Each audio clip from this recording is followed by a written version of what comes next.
All right. Well, hello there, my friends. So good to see you again. See you virtually, see you via the internet, see that you are doing well, hopefully, over this whole week. Pray you've been doing amazing in your creative life as well. If you're new, if you're watching us for the first time, new or on replay, live or on replay, my name is Alan C. Paul. I'm the host and founder of God and Gigs, and this is our Creative Checkup. Now, we do this every Friday live. We also have our Creative Checkup newsletter. As you can see, it's kind of like a running theme where we check up on each other in our creative community. And what we do here at God and Gigs is we help you to become the creative you were created to be by connecting the dots between your spiritual life and your creative life. That could be in the areas of the arts, as a photographer, musician. I mean, you name whatever creative thing you do that God gave you the gift to do. You may be doing it professionally, or you may be doing it as a hobby. Key is that you're doing it. That's the most important thing. We want you to do it, and we want you to do it to the best of your ability and to enjoy it without sacrificing your faith, even if you are working outside the walls of the church, mainstream media, mainstream entertainment, wherever that is. And so I'm so glad you're joining me today. I always check and make sure that all the technical stuff is working. If you are watching now, you can reply and use the comments. We're going live on Facebook, in YouTube, and LinkedIn. So if you're going live on any of those things and you want to comment right away, I can see those comments. They will pop up and I can put them on screen. Also, please share this, even if you're watching this on replay. Please share this because every time you share, you let the algorithm, all that stuff. We just want people to know we're not worried about a million people watching. We're worried about the right people watching. Worried is not the right word. We want the right people to watch and to find this. And the best way for them to find it is word of mouth recommendations. So honestly, just sending this to a friend after you've watched it, saying, wow, they had this discussion about this very thing that we were talking about backstage. We were talking about this after the performance. We were talking about this at the art studio. And this is usually where these conversations come. As a matter of fact, I'm right now coming off of having a conversation with one of my dear friends. It really has been like I don't want to say mentor. That sounds strange, but he and I have been kind of just in the South Florida arts community for now decades. And I really respect him. He has been on the show before. I'll go ahead and call him out. His name is Theory and Theory. And I had breakfast, and I'm telling you, like, just our brainstorming, the way that we interact and flow and talk about the real issues that face us as creators, as entrepreneurs, as builders, and as people of faith, that is priceless. And just having a place where you can kind of come and discuss those kind of things and not feel weird is exactly why we do this live stream. And someone else needs this. So if you think of them as we are sharing, even after the end, and you're like, oh my gosh, this is the topic that such and such needs to hear. We need to discuss this more. Please send it to them. It will bless them. I guarantee you it happens every time. But as always, for those of you who are watching right now, I don't want to keep you waiting. So we jump right into what our conversation is going to be about. And today we're going to be talking mostly about calling, but we're going to kind of go across the board with a lot of different topics that have been covered lately in God and Gigs. So we're going to introduce our newest community members. Can't wait to introduce our newest members of God and Gigs 360, which is our exclusive app and community for accountability, community training, and support for faith-focused creators who are highly motivated and want to go from being confused to being confident. And we also have our Call of the Creative Workshop recap. Man, that was amazing. I'll tell you about that. And you can still get access to it. Don't worry. And we're going to talk about our YouVersion devotionals. Finally going to have some new devotionals coming out. Can't wait to share that with you. Then our vital signs, what we talked about at the beginning. How to be sure about your calling. What is your calling?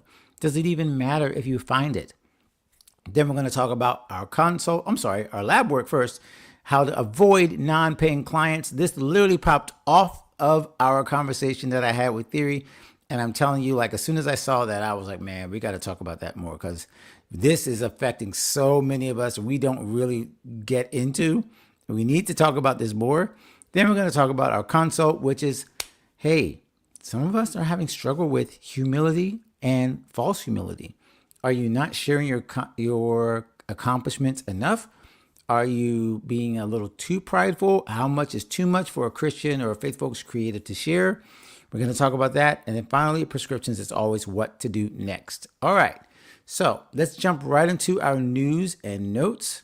And as I said, I am so excited to share with our newest member, Aisha Brown, is now a member of God and Gigs 360. She jumped into our resources center. Now, if you want to know the different tiers of our 360 community, it works like this. We have gold and we have guests. So gold is our live coaching, our mastermind level where we meet at least twice a week. No, not twice a week. I'm sorry. I wish I could. Well, we do actually talk more than twice a week. We talk all week long, but we do our live coaching calls twice a month. And at those is where we give extremely detailed and dedicated time to each one of our group members so that they can grow in their creative calling, so that they can figure out specific issues. We've had people in our creative community who are now launching their first gig in forever. They are sharing their wins. They are going out and building things, new podcasts, new books, new songs. This is where all that's being birthed, and they're getting that direct coaching and feedback from each other in God and Gigs 360 Gold. Now, in God and Gigs 360 Guests, that would include what Aisha is doing, which is our Creative Resource Center, which I'm going to talk about in a second. But now you get to be a part of the community. You do get access to the forums. You get access to all of our workshops that we've done, including the most exclusive workshop that we did just now with Marlita Brown. I'm sorry, Marlita Hill. Aisha Brown is our new member. And you get access to all of our recorded workshops. No live coaching in the guest program, but that's what that allows you to do, to still get the interaction in the app by talking to everyone. You still get access to all of our text feeds, all of our communities, whether it be the authors community or the writers, the authors and writers, the musicians, all of the visual artists. They all have a collection. So each one of these niches has a space inside 360. So if you're a guest, you get access to all of that. The only thing you miss out on, which again is a big deal, is you miss out on the live coaching, which I would highly encourage all of you to jump into God and Gigs 360 Gold, or you can stay at the guest level, whichever one works best for you. So speaking of the resources, I just mentioned our latest workshop with Marlita Hill is now available inside our resource center. So if you want to get access to all of our exclusive creative workshops, now I'm telling you, over the last few years, we have had what amounts to a college level 101, 201, 301, 401 level of discussions on so many topics that can impact your creative life so that you can handle your finances better, to get paid for doing what you love, so that you can handle your spiritual growth and your development and never leave behind what you're doing for your creative calling without losing track of what God is calling you to spiritually. We have those workshops. We have workshops on finances like taxes. We have workshops on how to handle your career, how to handle YouTube, building podcasts. Basically, that's why we call it 360. Anything inside the creative life, you're going to find a workshop that we've covered one of those topics. And so it really is like a library for you. So you can find that at godandgigs.com/resources. godandgigs.com/resources. Okay. That's exactly what Aisha just did. And now she has access to years worth of materials and the community where she can share her thoughts and her ideas and questions about that material. So that's what you can get at godandgigs.com/resources. Now, I would also, well, let's go ahead and skip ahead because I want to get to the call of the creator, because this is one of the resources that is now inside the call, inside the Creative Resources Center. Sorry, as I try to get all my thoughts together. So many words. Creative Resource Center. Da, da, da. So now Marlita's workshop was on Monday. And when I tell you, we're going to talk about it in a second, so I'm kind of skipping ahead. But When I tell you she blessed us, she blessed those who are watching. Now, those of you who did not yet see it and you registered, I do have access for you. I will give you access to this specific spot inside 360. I just need to get the email together. So forgive me if you're saying, wait, I don't have access. Yes, if you paid for your ticket, you have access. However, those of you who did not get access to the Call of the Creative Workshop, you can still get it simply by going to godandgigs.com/resources. And again, I'm going to tell you, we're only going to do a short recap today during the vital signs, but what she shared really revolutionized the way I look at my own creative calling. Marlita is an author, choreographer. She's written an incredible book called Defying Discord. She is a podcaster with the Kingdom Art Life. And she has blessed my life so much, even to the point of the next thing I'm about to tell you, which is about our new devotional series. We already released one on the YouVersion app, which I believe you can get at godandgigs.com/creatorscraft. I think I did that once again, as always, I seem to forget to create all of my banners, and I don't think there's a banner for that. So let's just put it in the comments. I get so mad at myself when I forget to do this. I don't know why, but I feel like I should not be typing while I'm doing this, and I feel so unprofessional. So forgive me for I know I shouldn't beat myself up, but it really bothers me because I just don't think I still got to just think all this before I start. And I had to kind of say, take a deep breath. It's not a big deal. You guys did not slay me or get so mad whenever it wasn't there, like right off the bat. So it's my perfectionism. I had to work on that. So godandgigs.com/creatorscraft. That is where the current devotional is for the 3-day devotionals on God's creative process. However, I'm happy to tell you, thanks to Marlita and my amazing new editor, there will be new devotionals coming up. I am putting myself on the hot seat. I'm giving myself a deadline, just like I tell and coach all of our other creators to do. Give yourself deadlines. Give yourself a process that you have to follow, a system that you have to follow. So now I can very, very confidently say and put myself out there and say, you will soon be seeing new devotionals from God and Gigs on YouVersion. If you're not aware what YouVersion is, it's usually called just Bible.com, and it is, as I'm 99.9% sure, the most popular Bible app on the planet. And this is where you'll be able to find more resources from God and Gigs. We are so proud and blessed and honored to be a part of YouVersion as one of the contributors. So I want to make sure you know that after you check out godandgigs.com/creatorscraft, in the coming weeks, you will see new materials coming, and we are so excited about it. And they will all follow the Creator's Blank. This is a series that I've been working on for a long time. It's been ruminating in my mind. God has really planted it on my heart that we should know what God's creative template is. And as creatives, it makes no sense for us not to follow his template. So let's deep dive into God's creative tools, his timing, his process, his craft, his authority. Let's dig all into that, because if we want to be creators, we got to dig into how God creates. And if we know that, we'll know how he created us to create. There's so many amazing books that have been written, and now it's coming out in my own thoughts, my own writings after 25 years of doing this and sitting at the feet of some of the greatest creative minds and mentors that I know. So now I want to share it with you on our devotionals, and all of them are very short. They're only like 5 minutes each, maybe less. So it's super easy, and most of them will be 3 days or 5 days. So it's super easy to sign up and take these devotionals on your app, on YouVersion, on Bible.com. You'll find them all there. All right. Speaking of that, let's jump into the first topic, which is our vital signs. And let's talk about your creative calling and how to be sure of your creative calling. And again, what I'm alluding to is our workshop with Marlita Hill. And this is why it was so inspiring to me.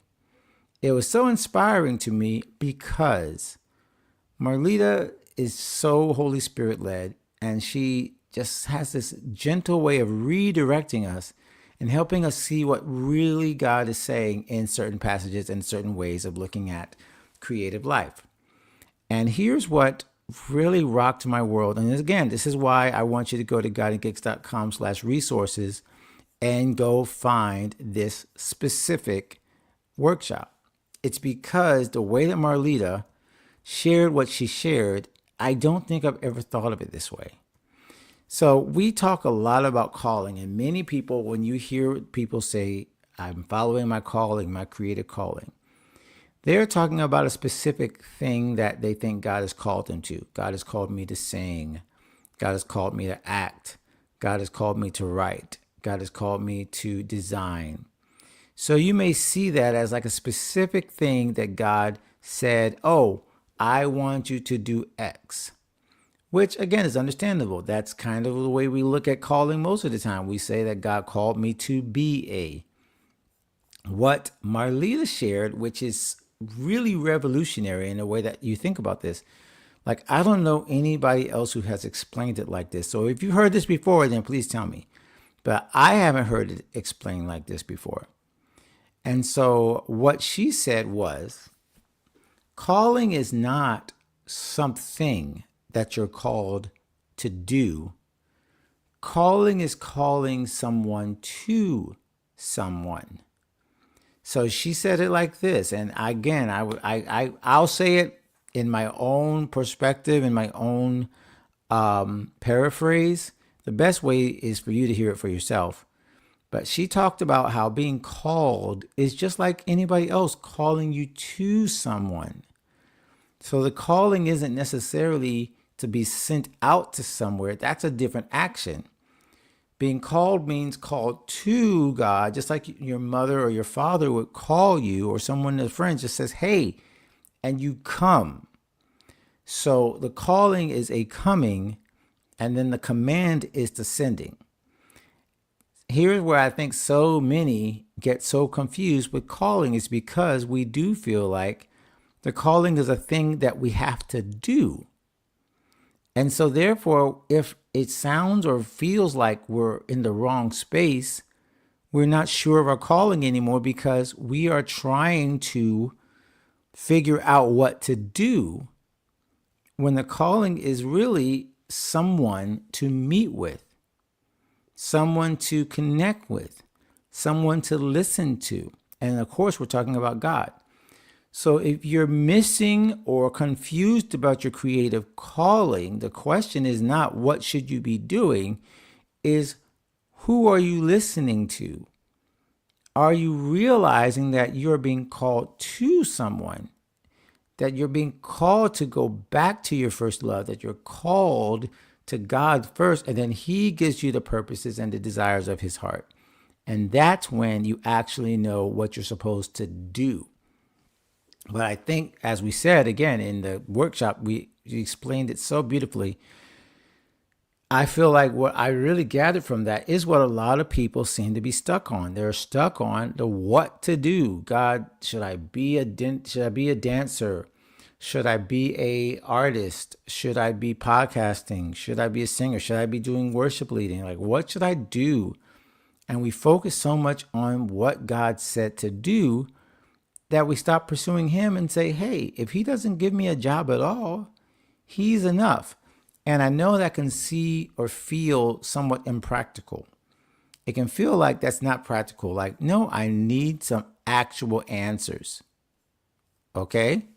I need some actual answers. But sometimes God is going to only give you the light unto your feet. And He's not going to tell you the entire answer. So the question is, are you willing to sit back, not get the answer, not get the to-do list yet, and still realize that you're called? You're called to Him, and then you slowly and will surely be told what to do as you are being called. Again, this was a radically different way of looking at calling. I've heard it many times in terms of called to do. I'm called to be, but never a just called to someone and then letting that be like the final determination of next, what will I do with my specific calling? Because I am called to someone, I do blank. Because I'm called to God and He gifted me to do piano, I can now go play because I'm secure in who I am identity wise outside of the gifting. And this is something I wrote about in my book. It is so hard sometimes for us to divorce our calling, our identity. See, even now it's hard to say it, our identity from what we do. And those things get so confused. And I want to make sure, again, my sound is working. I don't know why I thought for a second maybe I was not coming through, but I think I am. If I'm not, let's make sure. Yeah, we're good. Okay, I don't know why for a second I got a little nervous, like the sound was not working. So forgive me for that little ADD moment there. I just got a little nervous all of a sudden. So if you are questioning your calling, the first step you got to do, you got to step back and say, who, not what should I be doing? Who am I following for my call? And if you cannot go back, trace back and say, hey, I'm not sure if this is the season for writing. This is the season for me to write songs, go into the studio. Is this the season for me to start my art studios, to start my dance studios? Is this a season for me to build that business, to create something new in this particular genre, this particular field? It could be anything, and not necessarily the creative arts. It could be just creating something, right? Whatever that is, if you are willing to sit back and say, I'm called to God, I'm called to His purposes, I'm called to show His glory, and so I'm called to that. Now, the way I express it will then become evident as I walk out my calling as a born-again believer, as a child of God, as someone that's been gifted and anointed and appointed to bless people and to serve God. Those things will then inform my actual actions as I walk out my calling. But again, the calling has to be separate from the doing, and it has to be more about who you are and who called you. So again, that blessed me. If you want to go check out that workshop, and again, if you missed it, I totally understand. You can't get to everything. You may have not seen that, but please, you can go to godandgigs.com/resources. If you go to godandgigs.com/resources, you can get access to this workshop, which I've already posted.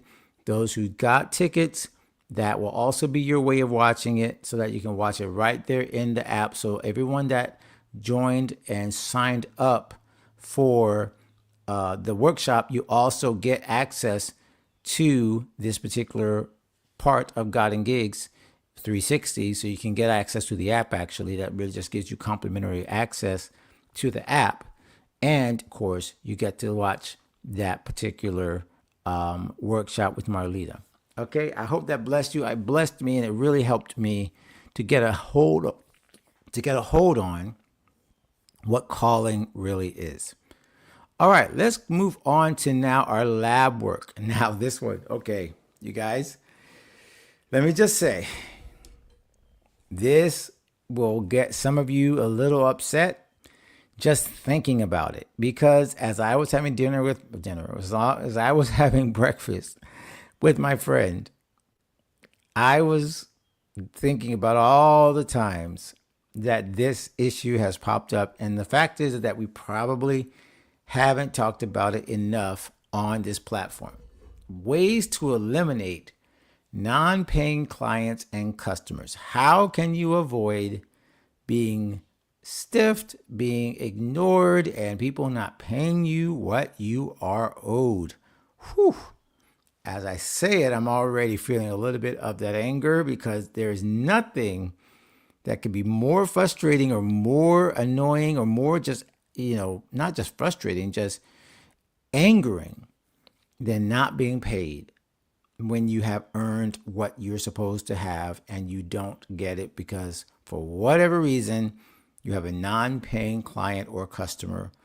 And this, again, I want to be very clear that I don't have all the answers to this because it's happened to me recently.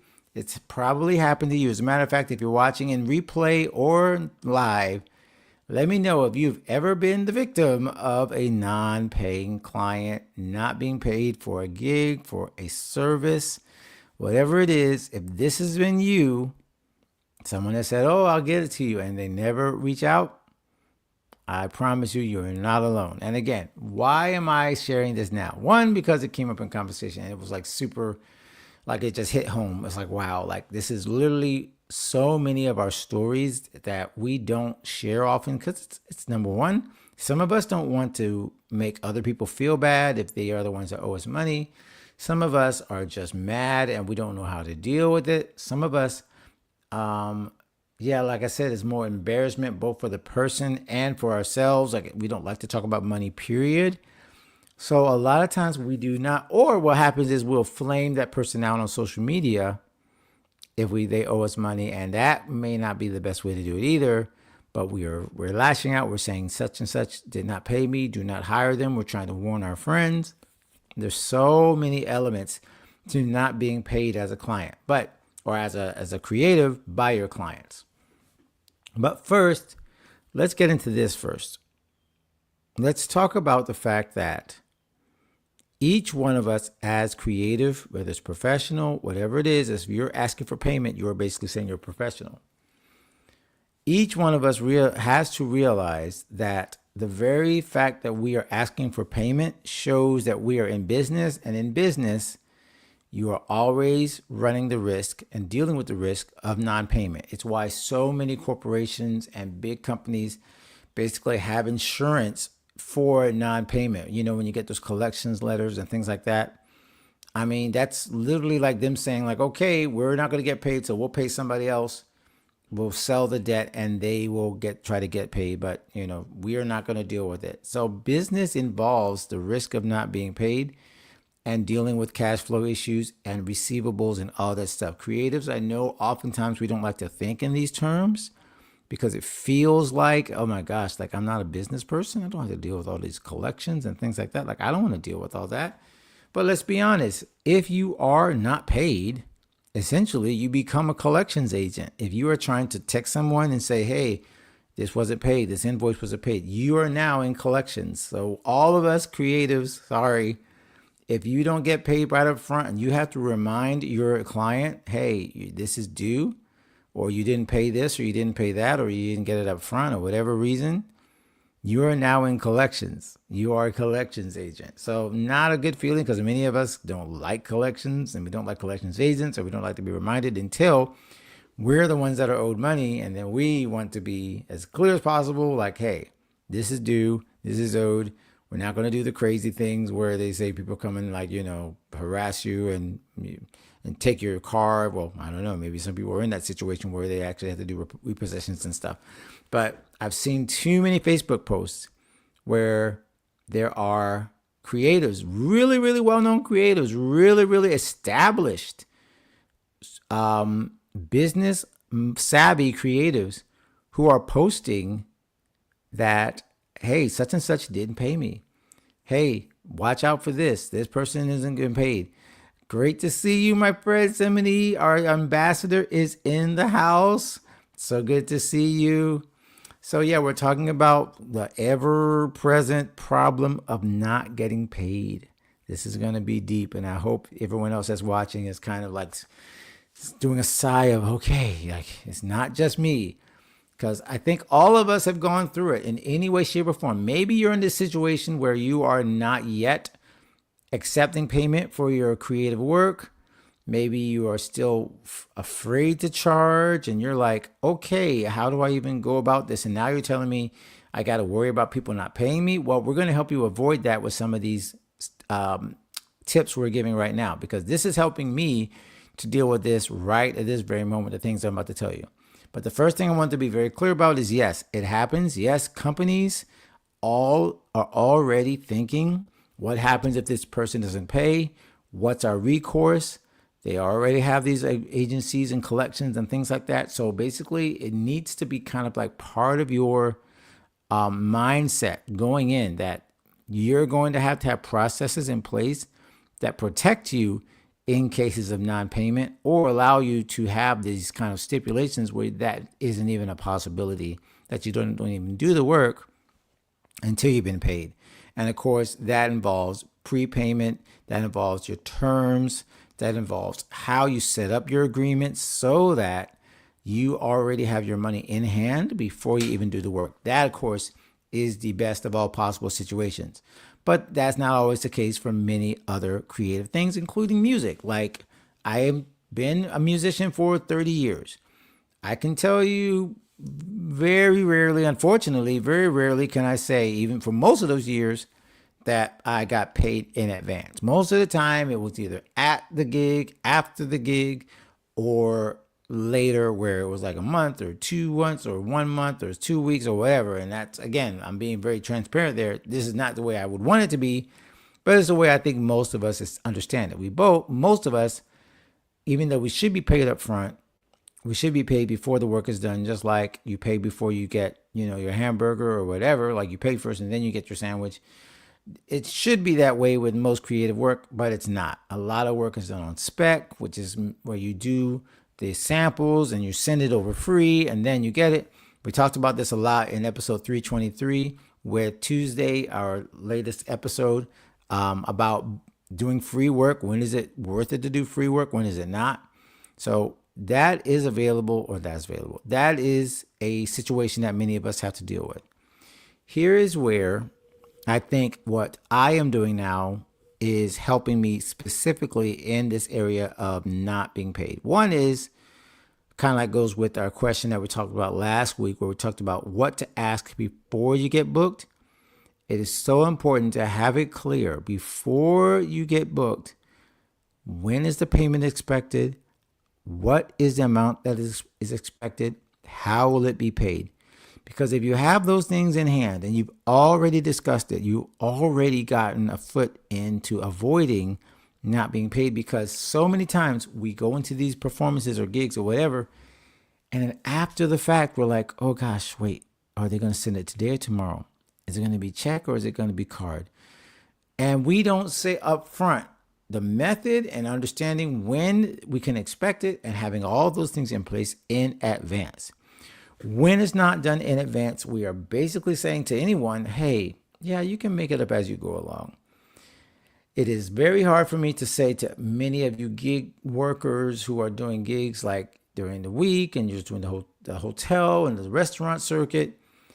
It's very hard for me to say to you, okay, you got to stipulate like when that money comes, because you feel like you have to follow through with whatever the client or the hotel or whatever the restaurant already set up. But I want you to kind of change that narrative a little bit. Maybe you still have to go the way they say it, but you do not have to assume it has to stay that way, especially if you become an established performer in that venue. You can say, hey, from now on, since I'm here, I would like to know that my check or my whatever is ready when I begin, or my check is ready here or there or whatever your specific desires are. It's so important to start to voice it. Doesn't mean that every corporation is going to change their payment situation for you. No. But you make it clear that this is the expectation, and you'd be surprised how many people are willing to go along with it, because they necessarily don't want all the paperwork as well. If you're going to make this smoother and easier for them, and you want to have this particular thing done up front, and they don't have to worry about it, it can be a win for them as well. So don't be afraid to bring up to clients, hey, the best way for us to handle this is to pay me up front so you don't have to think about it later. I would offer, if it's revisions and things like that, I will offer you revision after revision if that helps you, in terms of like explaining this to people. But I would say 9 times out of 10, just ask for it up front. Just say, this is when I expect to be paid before I give the service. That can eliminate so much of that, because again, people balk at that. They're most likely, I'm not going to say they're not going to pay, but they're already kind of signaling that the payment is on the backside of their priority list. You want the payment to be on the front side of their priority list so that they are not waiting to the end of the night of the performance or whatever and like, oh, how am I going to pay this? Nope. Make sure that the discussion is held up front. Here's another thing that I'm doing that's really helping with the whole avoiding non-payment. And that is, this is going to be controversial, but I am very, very, very much leaning away from and leaving the electronic payments of Zelle and Cash App. Why do I say you shouldn't be accepting Cash App or Zelle for your payments? Here's why. Because even though it is extremely convenient for someone to say, oh, I'm going to Zelle you the money, I'm going to just go in my account and Zelle you the money. The reason why I feel that is becoming a very slippery slope for us as creatives is because, once again, it is not how businesses generally do their work, how businesses run their processes, how businesses generally aren't saying, yeah, just Zelle me your FPL. Like, no, they're not FPL, by the way, being here. It's Florida Power and Light. So don't Zelle your electric bill. We don't Zelle our car payments most of the time. Like, most of that is done through more official channels. And I am leaning toward, in my own business, telling people I accept this payment and this payment and this payment. And by being very direct in the messaging of how I accept my payment, is helping me to make clear that just sending me a Zelle is not going to be the way that I conduct my business. It's not going to be just, oh, just send me this little tap of a button. There's going to be a process you follow. And when you follow the process and my invoice is satisfied, that is when the work will be done or continued or whatever, or the invoice paid. It's not just a tap of a button and kind of like a just, oh, done, sent it off and whatever. Like, I know that, again, this might be, again, controversial, but I feel the messaging of Zelles and Cash App is out of sight, out of mind. You pay it, you don't think about it, it's done. I want my clients and the people that I serve to be highly aware of my system, highly aware of my value. And if I need to make payment, a little bit more of a step-by-step process so that it's clear that this is a business that you're working with and not just a freelance kind of, oh, operation, I'll just sell you. No, I want there to be a very clear system, and that system for me is involving Bill.com. It is involving setting up my invoices. It's involving being paid directly through that invoice because, again, I think I want to empower you as a creative to say to someone, this is how I want to be paid. When I go to a restaurant, they tell me what cards they accept. When I go to FPL or go to my car payment or whatever, they tell me you can pay this way, this way, this way, this way. What I think freelancers get mistaken is say when they go to the client says, well, I pay this way, this way, this way. And we assume we have to accept that. But if you want my services, you also have to accept the way that I want to be compensated. And so if I want to have a check, then don't hire me unless you're willing to give me a check. If I want to be paid by credit card and or debit card and or cashier's check or whatever, I determine that, not the client. And so I think avoiding non-paying clients includes being very clear about your messaging that there's a process and I expect this from the get-go for you to follow this. And if you don't follow it, well, I'm already kind of like, that gives me a key. You're kind of just doing this out of convenience and there's a higher risk of you not paying me. So that is my take on that. I really do feel, and if I'm off and if anybody's watching live or you're watching on replay, and you're feeling like, no, I don't agree with that, let me know. I'm just telling you how I'm flowing with this because what I'm seeing is the more I talk about this is how I want to be paid, the less likely someone can come up and say, oh, I forgot this is just like, and every time that I'm not clear about how I'm going to be paid and being kind of very process oriented and system oriented is when I get the non-paying customer. It's when someone's like, "Oh, I forgot," then you slip through the cracks, or I'll get to you this week or that week. All of these things need to be discussed up front, and most likely, again, if possible, we can have that money up front as well. So if that's helpful, please let me know, because I want to know that this specific issue is being addressed in our community and that we're helping you guys to avoid these. I didn't get paid. Oh my gosh, what happened? I did the gig and it's been 2 weeks, 4 weeks, 6 weeks, whatever. And that, we don't want to hear about that in our creative community. We want to help you solve that problem.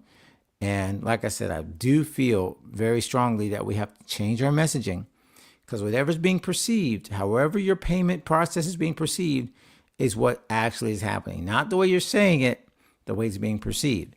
So if you're not being paid, someone is perceiving that you're going to survive or you're going to be fine without being paid. And that is not the way we want to conduct our creative careers, with that kind of mentality. All right. I want to get off of that high horse for a second, but we're going to jump on another high, such kind of horse. Number one, before we jump on, 70, I appreciate that. I'm assuming that okay, so before we jump into anything else, I want Sim and the rest of you guys who are watching to really give me some feedback on this one. If you didn't hear it, we were talking about why we should not accept Zelle and Cash App necessarily. Now, if that works for you, I get it, but I'm going to stick with this one. I feel that we are creating a mentality with this electronic payment system. Not that you can't be paid through check or through electronic checking and things like that. Like, I'm not saying everybody has to get cash anymore. But okay, so she says never thought about it like that. I'm assuming you mean you never thought about, like, we determine as the freelancer, we determine how we want to be paid. We set the terms of how we want to be paid. Because that's what I realized. Like I said, like every restaurant says we accept Visa, MasterCard, American Express. Like they say it, right? Okay, yes, awesome. Okay, so that's what I thought. Because that's what I am, like, becoming more and more for sure about. I'm sure about that part, which is 99.9% of businesses don't let their customers decide how they're going to be paid. Like, if I'm offering the service, I decide how I get paid. So that's where, again, I'm changing my narrative personally to not someone saying, "Oh, hey, I want to, yeah, and I can give you a this and I can give you a that, or I can do that." Like, no. I'm providing the service, so I decide how I get paid. And I want to be paid through blank, blank, blank, or blank, blank, blank, blank. Is that okay? If not, I'm not going to take the performance or the gig or whatever, because you're not agreeing to all the terms. The terms include how the amount and the method. I think that's where, again, like, I didn't realize how deep this goes, but yes, like, I think we have to be, like, super clear about this. And I don't think I've heard anybody talk about this. The amount and the method have to be agreed upon. If you don't agree on the amount and method, we don't have an agreement. And I am not going to sit around and wait for you to come up with a way to pay. And then I didn't know, again, I'm just being straight up. Like, if I'm waiting for you to pay me and you're paying me the way that you want to pay me, well, then now I got to do extra work on the back end if it's a method that does not serve my business. That's why Cash App was throwing me off, because if I got to work to get this account, and then I got to transfer it, and it's like, I don't really use this card, but hey, that's how you pay. But like, no, I want to be paid this way. So that's what I'm accepting, because that's what works for my business. So I think I really, really appreciate y'all letting me kind of go in on that one, because that is a deep, not necessarily deep, just like it's a mindset shift that many of us probably have not taken. All right, let's jump into this one, because this is going to be fun. Now, y'all see the picture, and yes, I am poking fun a little bit at the whole Kendrick Lamar thing and being humble and, the Drake and all. I mean, that was all like crazy. I didn't want to comment on that, but I thought the picture was funny. So let's talk a little bit about whether or not you are being too humble. And what do I mean by being too humble? What I mean is the consult was from our Facebook group, which you can find us on Facebook. If you're watching on Facebook right now, make sure you say hi on Facebook. Are many of us as Christian creatives hiding our accomplishments? Are we afraid because we're afraid of being seen as being proud? Are you am I or all are we afraid of sharing our accomplishments and feeling like we're trying to look like we are special? Is it braggadocious? Is it prideful? To share your gifts and to be even promoting ourselves can be very, very seemingly tricky for the Christian creative, because so many of us have been taught, don't be too high, God gets the glory, all of that stuff. However, God obviously resists the proud but gives grace to the humble, right? We've heard that verse. What does that mean when you are on a creative stage? When you are built and designed and supposed to bring kind of like attention to yourself as part of your performance, as part of your promotion. This is not necessarily a church environment where we're trying to get God up front and center. There are some times that you can't get people to come to your show. You can't just be like, oh, well, God bless, God gets all the credit. Like, no, you have to be the center of attention. This is another good one. Okay, I'm glad. Look, we have to make all these into like mini episodes because each one of these topics is like an episode to itself. But if you are being too humble, you're not talking about your gifting. So, but then if you are being too prideful, all we hear about is you. And there's got to be like this fine line, this balance, right? So my question to you is, have you ever felt like you've been too humble? Have you struggled to share your accomplishments because God's, approval depends on you being like making sure you don't talk too much about yourself? And then the opposite is also true. Have you felt like maybe you were too up in front? Maybe you did feel like you were not being humble. You felt like you weren't giving God any credit and you had to like bend the other way and you're like, yeah, I need to humble myself a little.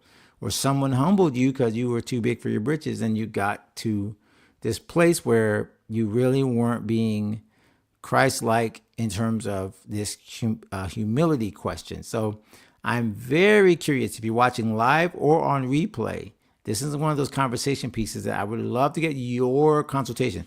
I'm going to read a couple. Let me see if I can do share screen, if I can get up the Facebook posts. Oh, I do have the picture. Hold up. I can just present the picture. Give me 1 second. Slides and PDFs. I think I can show a picture that I download or a screenshot. Where is the screenshots? Previous 30 days? No. I just took that. Oh, there it is, but I can't do a picture. Interesting. I would have to do a share screen. All right. So give me a second while I pull this up because I want to read this and I'd rather you see it as I read it versus just reading it out loud. Let's see here if I can find it. I know this is bad for TV. This is bad. Got to do better, Alan. You got to show things in advance or prepare in advance so you guys are not waiting for me. There it is. All right. So let me do screen share. And then we can go here. And I'm going to pull up this question in a second. I see a great question. I'll just make sure I don't get distracted. There it is. All right. So hopefully you guys can see that. So, Chantel said down there, yes. And the question was, can you be too humble, right? And so, yes, as Christians, we are taught to be humble, but being humble can sometimes cause people to try you. I say choose, remind yourself of your accomplishments, of your achievements, and when asked, let people know who you are. That was a very, very deep response. I love that, to remind yourself of your accomplishments. Manuel said, absolutely, run with it, get the spirit burning in you, just do it. I think that she was talking about just sharing your gifts, not being afraid of sharing your gifts and feeling like you're being too humble. I don't think I have all this answer here from Tyrone, but he said, I think it pertains to anyone who has accomplishments from the Christian perspective. It does get interesting because people expect you to be humble and meek. They forget, though, that Jesus was both of those things. He was never hesitant about who, I will assume he said, who he was, which is, again, is true. God was not, or Jesus was not, he was humble.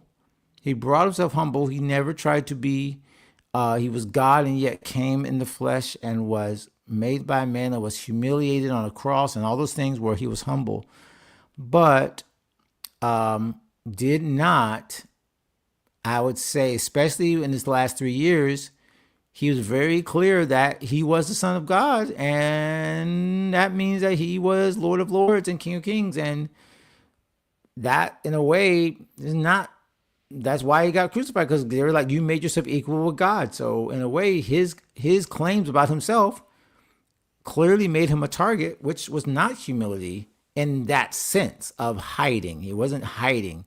I love this question from Xavier. Let me see. Deeper question. If the accomplishments come from collaborations with secular artists, should they be shared?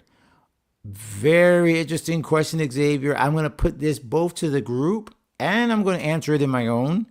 What you guys think about that? Now, I'm going to say, because of the nature of this platform itself, God and Gigs, I honestly would say it would be the same as if saying, from a standpoint of a doctor working on any field of medicine, because secular basically means something without God, which I'm very, very careful using that term because I don't think anything is outside of God, but I understand what you mean by secular artist. But would a doctor share their accomplishments if it was just in, working on the AIDS vaccine, something like that? I mean, they would absolutely share that accomplishment because it was a blessing to people and it helped people and so on. If I get a Grammy from working on a record with, I don't know, Rihanna or Justin Timberlake, is it any less valuable, or is it any less giving glory to God if it was worked on with somebody in a collaborative effort where my skills and my gifting gave this particular work the credit and gave it the ability to be there? I can't see where God gets more glory from hiding it. Let's put it that way. Does God get glory from like saying, oh, well, I don't want anybody to know? Of course not, because that implies that you shouldn't have been doing it in the first place. And that's not where we're at. We're not at a place where we're questioning whether people should work with other artists, because our very nature of this platform is God and Gigs, how to do so in a way that does not compromise your faith. So I would right away say, absolutely, they should be shared in the sense of, how does this, once again, help people to see excellence, the glory of God, even in the work that I do in the mainstream arts and entertainment and industry? If you are working there, that's where your accomplishments are going to come, because here's the part that I think where we can get in trouble. And I would love to see some more responses if you guys have some other responses to this. We're probably going to go over today because I can see we're running up on an hour, and I love the fact that we have some more conversations going. But again, my question would be, what else would be shared? Like, are you only supposed to share your accomplishments in a Christian atmosphere? That would mean anytime you accomplish anything outside of the church, it would not be shared. Because if I get employee of the month at my Publix or my FedEx job or my post office job, giving glory to God for a accomplishment in any way, shape, or form is giving glory to God for that accomplishment. And those people who I am serving have decided I'm worthy of that gift or that accomplishment. So that would be my simple answer. Now, there might be other answers. And of course, the deeper question, of course, is where I think you're going with the secular artist is, should we be working with secular artists? Well, clearly my answer in God of Gigs is that is exactly why we have this platform, is to know how to do that in a way that doesn't compromise our faith. So sharing those accomplishments has to come under the same banner. How do I share what I do outside of the church without compromising my faith, and do so in a way that gives honor to God but also blesses others? That is where each one of these individual questions comes into the person's walk with God. How is he leading? Go back to calling, right? If I'm called to God, then he sends me out on this assignment, and then he gives me the instructions on how to coordinate and act out and go on this assignment. And if the assignment is to work in the mainstream arts and entertainment, I will have instructions. I will find wisdom on how to handle that. So great question. Thank you for sharing that, Xavier, and thank you for watching. So I love this, and I want to continue, but we got to start wrapping it up. So let's quickly move on to our prescriptions. Let's stop sharing for a second, and let's go back to this.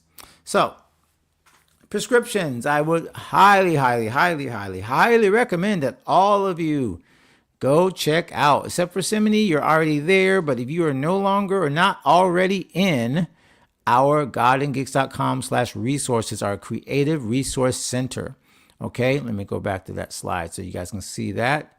You should definitely check this out, godandgigs.com/resources. It's where Marlita's exercise, her workshop on the Call of the Creative, is held. Okay, so again, if you've already registered for it, you paid the $10, you get access to that. But for just $10 a month currently, as I'm recording this, and the price might go up later, so you might want to jump in now.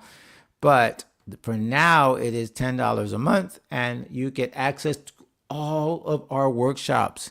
Again, you know what? Once again, I just feel like you should know. So I'm going to do a quick screen share of the actual workshop page. Give me a second if I can find it. Let's go over here. Of course, it's slow because I have a million windows open. But I just want you to see what's available at the Creative Resource Center. Don't need this anymore. And let's do share screen.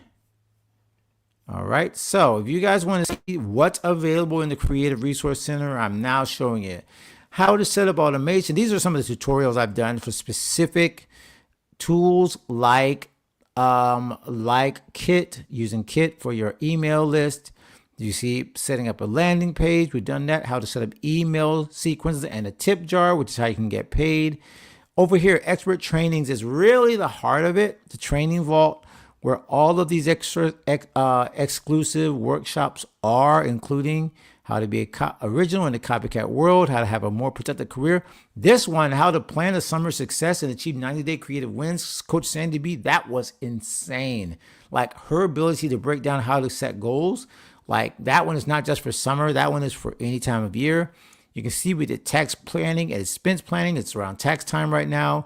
Basic money management strategies. This one, how to win the money game. This was from our friend Samantha Mabry, who is our established creative expert in taxes and finance. How to save 5 hours a week by hiring your first VA. I mean, it just goes on and on and on. And there is the Call of the Creative.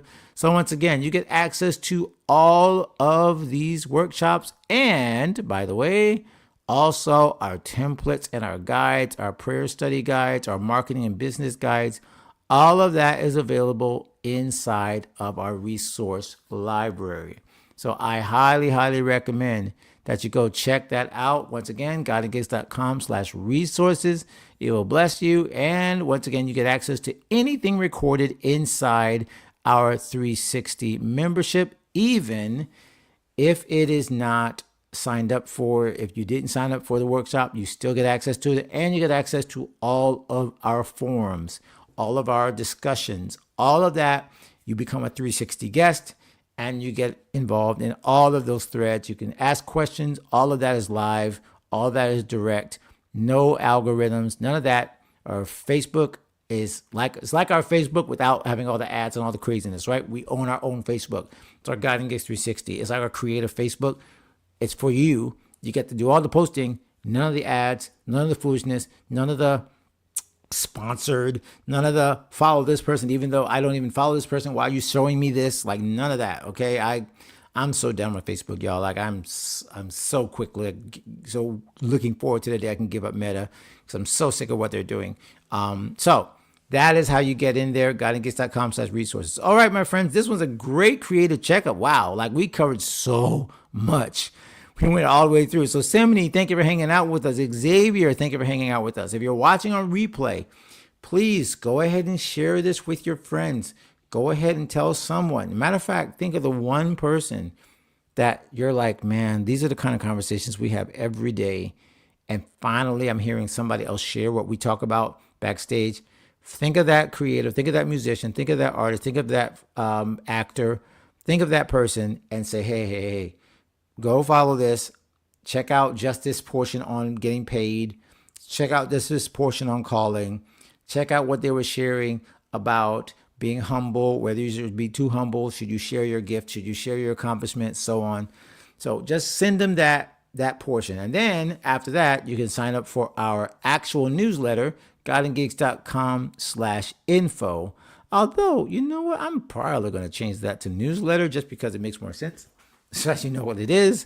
guidinggigs.com/info for now, though. That's where you sign up for our Wednesday newsletter. And then our podcast comes out on Mondays, our most recent podcast with Tuesday Lewis Harris on how she has built her career in film and entertainment, and she's been able to produce movies for BET and MGM, and how she's doing that as a Christian. That was our latest podcast. So you can go to guidinggigs.com/podcast for all of that. So Monday, Wednesday, Friday, we have your entire creative career covered.